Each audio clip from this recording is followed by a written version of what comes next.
an obscure museum in the suburbs of Moscow. A small tribute to a devastating and futile conflict. Few Russians know about the museum, even fewer visit it. It seems that many would prefer to forget the Soviet Union's decade-long war in Afghanistan, a war that's been dubbed the Soviet Vietnam. The veterans of the war, however, and their families can never forget. I've come here to visit my son. He perished in Afghanistan in 1982. This is his statue. I've come here to visit his statue and caress and kiss it as if it were him.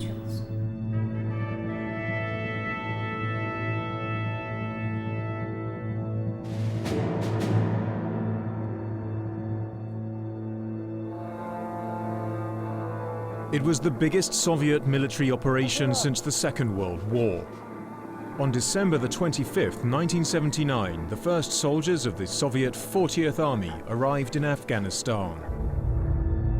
This move was made in response to an official request from the socialist-leaning government in Kabul for assistance in its fight against fundamentalist rebels. Yet few of the Soviet soldiers realized they were about to be embroiled in another country's civil war. Most were conscripts who'd received only a vague brief about their mission and rudimentary military training. We were young. Our commanders told us we were going there to protect our mothers, sisters, brothers, and sweethearts. So we grabbed our rifles and prepared for the trip. We didn't really know where exactly we were going. We were told our commanders would explain everything later. Afghanistan lay to the immediate south of the borders of the then Soviet Union, but its impassable mountains, desert terrain, and proud Muslim population were utterly unfamiliar to the young men from Kiev or St. Petersburg. Of course, I'd expected Afghans to live in poor conditions, but I was shocked by how terrible they were when I got there. According to the Muslim calendar they used, it was the year 1400 when I arrived, and it really felt like it was the start of the 15th century. It was the veils on women's faces that shocked us at first, and the heat, and of course the mountains. Culture shock was one thing, but the shock of war was something else entirely. War was something new to us. Previously, we knew of it only from movies, and now, here we were engaged in it. It wasn't easy for us to realize that this was all really happening. But to the world at large, the invasion of 80,000 Soviet troops seemed all too real. A dangerous assertion of military might by the world's second superpower. That unless the Soviets withdraw their troops, calling the incursion the most serious threat to peace since the Second World War, US President Jimmy Carter urged a boycott of the Olympic Games to be held in Moscow in 1980. The US and its Western allies were determined that the Soviet mission should fail. Other countries too, such as Pakistan and Saudi Arabia, each with their own motives, contributed resources and manpower.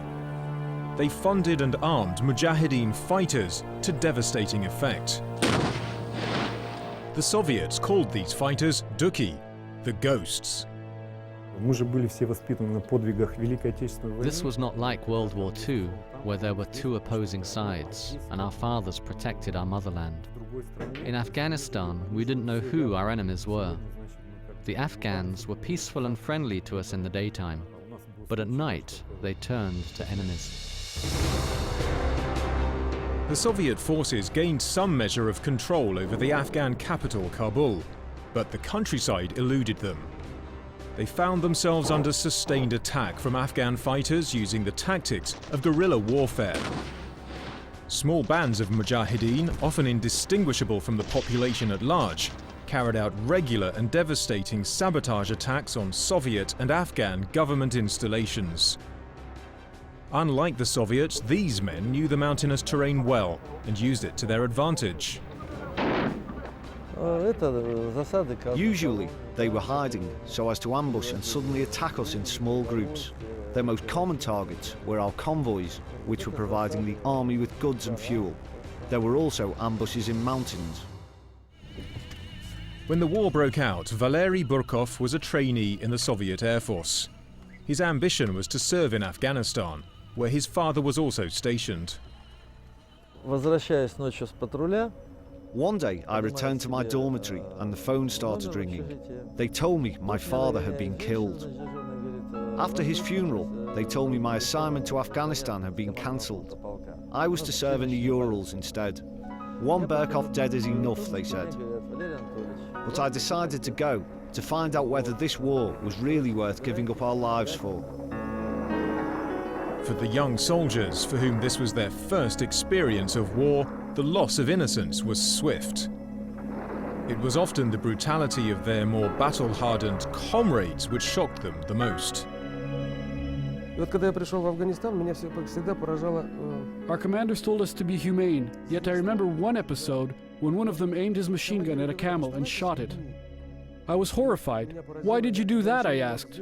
Is this animal guilty of anything? Has he done anything wrong? And he said, yesterday my friend was killed. He completely tore apart the animal because he was mad with anger. Despite the strength of the Soviet forces, they were not immune to the harsh realities on the ground. Conditions were appalling and disease was rife. In Afghanistan, I fell ill with typhoid. There was a point when I became blind and nearly dead from emaciation. Rats came and ate from my plate. I could feel them crawling. I think it was my friends who saved me. Good food may have been hard to come by, but there was an abundant supply of one of Afghanistan's most infamous of products, heroin. It was towards the end of the war that heroin appeared. That time, in every restaurant, they practically had heroin in place of mustard. It was no problem to get drugs. As the war dragged on, some Soviet soldiers even deserted the battlefield, choosing to stay on in Afghanistan rather than face certain punishment in the USSR. And those who did stay and fight increasingly began to suffer the effects of events back home. For by the mid-80s, serious cracks were appearing in the communist system itself. The Iron Curtain was starting to fall. The inflexible and inefficient command economy was unable to respond to the needs of citizens at home and on the battlefield. I went to our base asking for new winter underclothes. They asked, how much did it cost? In thousands of rubles. And I said that it was only one set of underclothes I needed, and not an order worth thousands of rubles. They said they couldn't help me, and told me to go on serving without underwear. It was a humiliation to be told to go up to the mountains where snow lies without proper clothes. The Mujahideen, however, faced no such problems. For them, high-tech weapons from various sources poured in through Pakistan. It was in the middle of the war that they started receiving good military equipment. They had Stingers SAM missiles, Chinese-made large-caliber chain guns, and British handheld rocket launching devices too.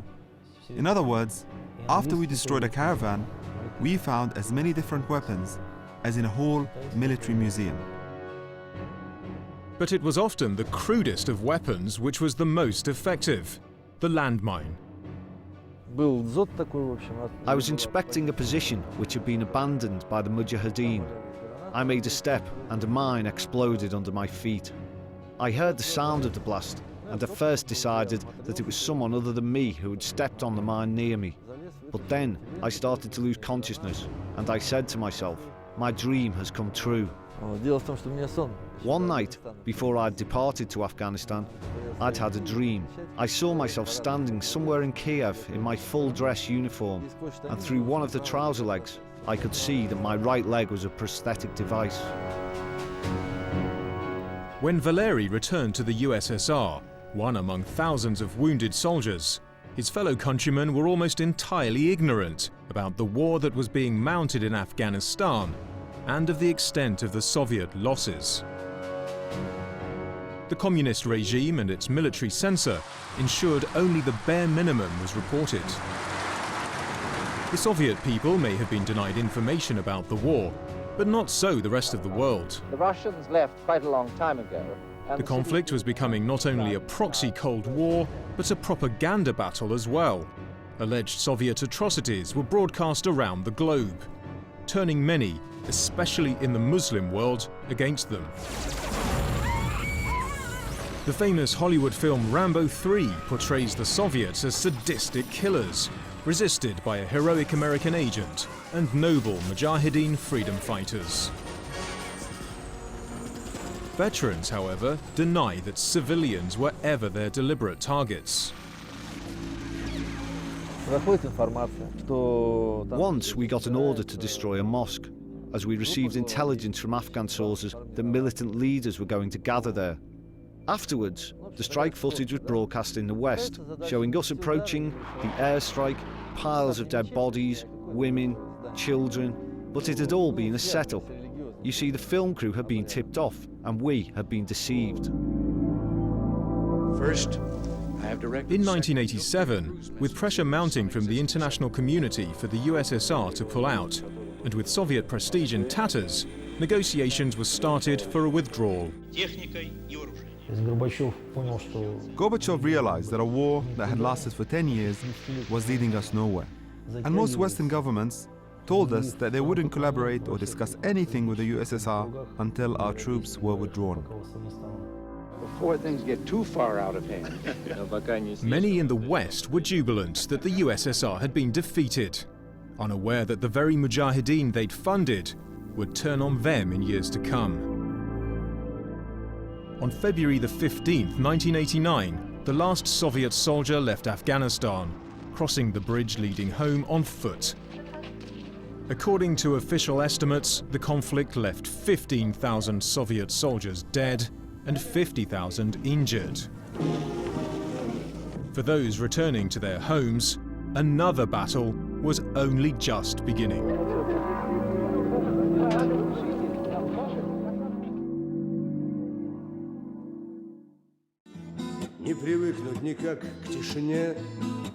Well over 600,000 Soviet soldiers served in Afghanistan during the decade-long occupation.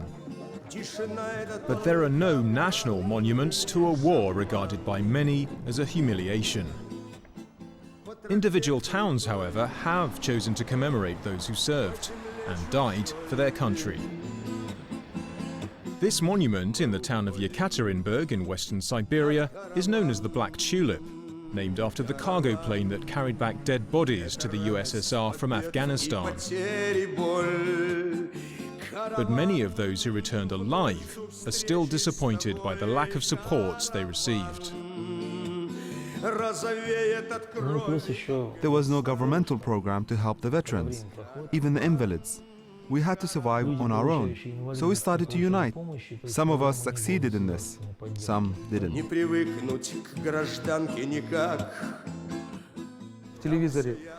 A list of benefits was shown on TV. We read that all veterans get an increase of 2,500 rubles in pensions and more for invalids, 4,500 rubles. But when it comes to receiving the pension, they tell me, you get 300 rubles. Be thankful we even give you that much.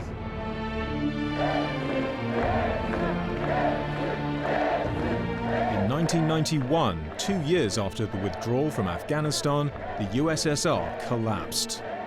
Almost overnight, a superpower was dead, and communism was replaced by a free market system.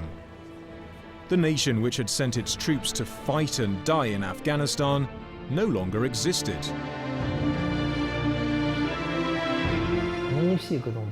That sudden change was shocking for many. Days earlier, our politicians were communists, and here they were, throwing away their party membership cards. That made us hate them. And officials now said, it wasn't us who sent you, it was the former government. Despite the economic hardships faced on their return, many veterans of the conflict have put their experiences behind them and adapted well into civilian life. Valery Burkov is one. Despite losing his legs in the conflict, he's now a successful politician. But others with no physical injuries, but with deep psychological scars, have found adapting to life after war and to a changed Russia more difficult. During Soviet times, we had certainty and order. People knew what tomorrow would bring. They were sure that they wouldn't lose their job or their flat. And now we have capitalism. Everyone is on his own and in charge of himself, and this leads to emotional stress. People who experience stress during battles react to these changed circumstances very keenly. Valentina Impulskaya works as a doctor in this hospital in the Russian city of Yekaterinburg. Many veterans from the region come here for free, locally funded treatment and support. When I returned from the war, I found out that my girl was already in love with another man. I felt like I'd been left behind. For a long time, I used to talk and scream in my sleep. My mother told me that I was calling my comrades, asking for help. A common experience felt by the veterans here is alienation from the society they returned to, made more acute by the fact that those back home knew very little about the reality of the war. It was very difficult for me when I returned. Maybe that's because I got used to living in danger.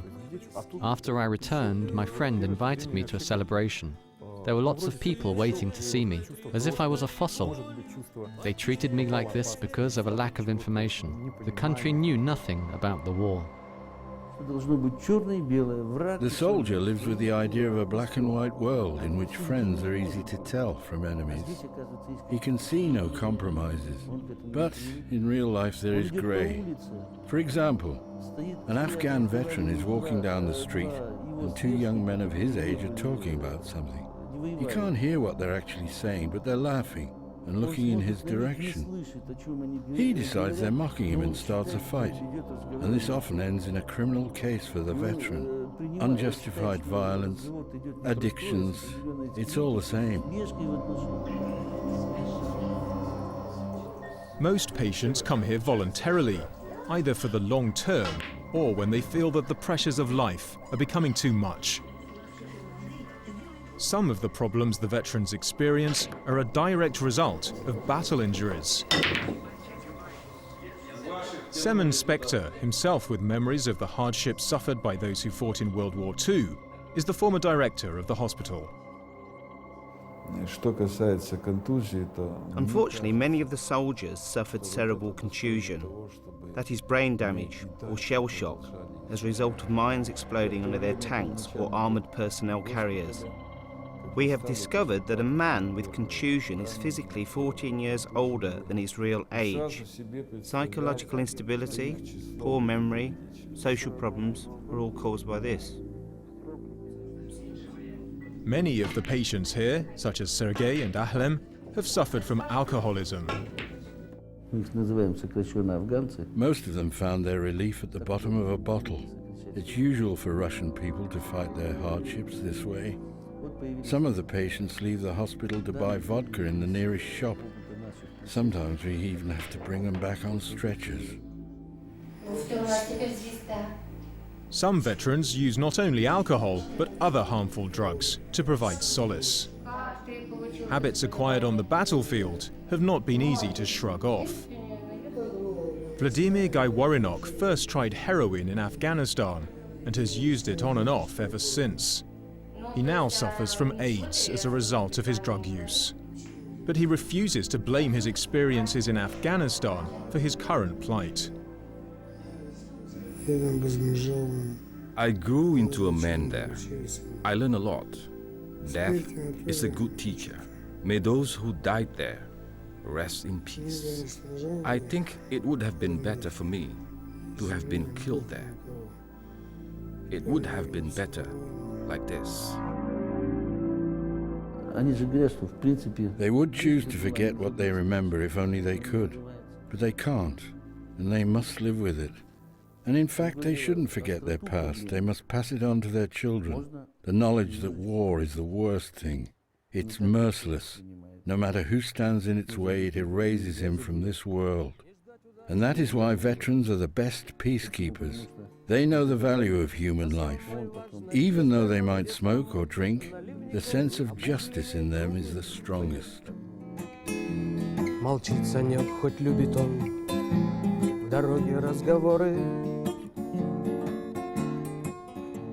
Молчит Санек, к рулю приник, глядит упрямо в кручу.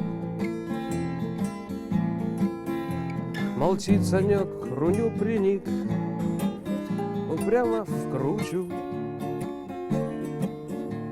И тянет, тянет наливник, не отпускаю ни на миг, автомат на всякий случай. Через ущелье новый мост, и пост усилен вдвое. Ahlem gains comfort from singing of his memories of war. Теперь душманы этот пост. In fact, songs by Afghan veterans have become a mini industry in the nations of the former Soviet Union, with dozens of CDs on the market.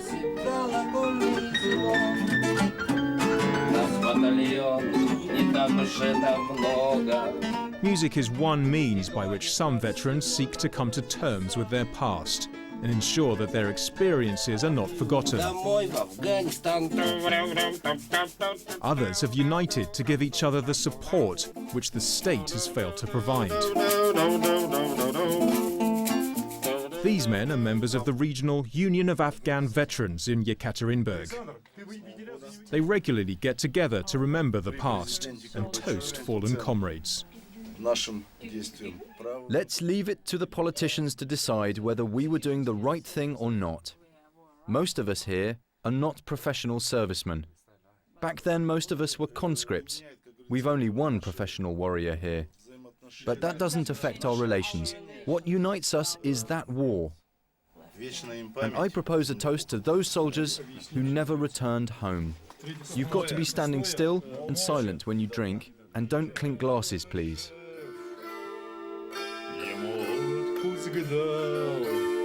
Как пришел солдат о родимый дом, вся-то грудь в крестах, сам седой, как лунь, на крыльце стоит молода жена.